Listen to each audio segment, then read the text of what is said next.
Hello, friends. The Virgin shall conceive and bear a son, and they shall name him Emmanuel. Fourth Sunday of Advent, Year A.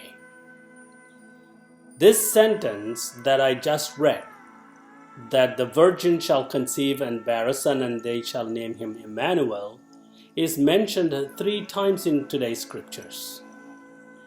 In the first reading, in the Alleluia verse, and in the Gospel. This repetition proves its importance in today's message. Let us begin with a question. Why the virgin birth is so important? Could Jesus not have been born in a natural order of procreation? Father Ron Rolheiser, an Oyamite priest and a theologian, has this to say. The virgin birth of Jesus is not to consider human sexuality as unholy. Jesus' birth demanded a purity that, by definition, rules out sex. By this, Christian tradition wants to emphasize what kind of a heart and what kind of a soul is needed to create the space wherein something divine can be born.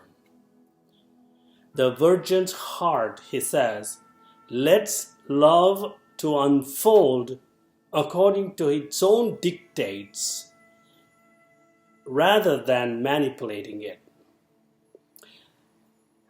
A virgin's heart lets gift to be gift. A virgin's heart accepts the pain of consummation. That, in the end, is what constitutes the virginal space, the space within which God can be born. The virginal birth draws us towards 2 great figures in the center of the birth of Jesus. Mary and Joseph.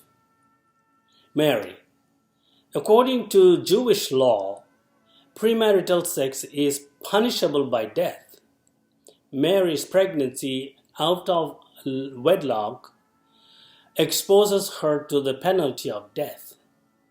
Even beyond legal suffering, legal penalties, Mary's pregnancy jeopardizes her community life.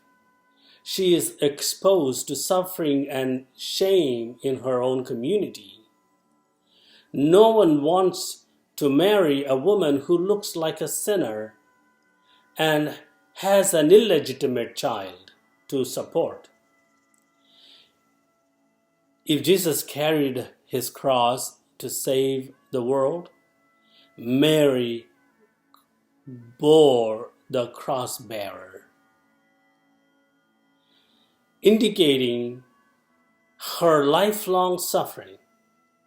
Luke chapter 2 verse 19 says that Mary treasured all the things in her heart and pondered over them. I consider this to be primarily as her struggle and suffering in fulfilling God's plan of salvation and her own promise to God. She said yes to the angel. That is because she believed in the promise of God through the angel. This promise was already foretold by prophets, and she was one of the many who were eagerly waiting for the Messiah. She believed in the words of the angel, the Virgin shall conceive and bear a son, and they will name him Emmanuel, God with us. And she realized with the vision of the angel Gabriel that she was the virgin chosen for that. For Mary, this was a sign from God. Actually, Ahaz, the Old Testament king, was the first one to be offered this sign.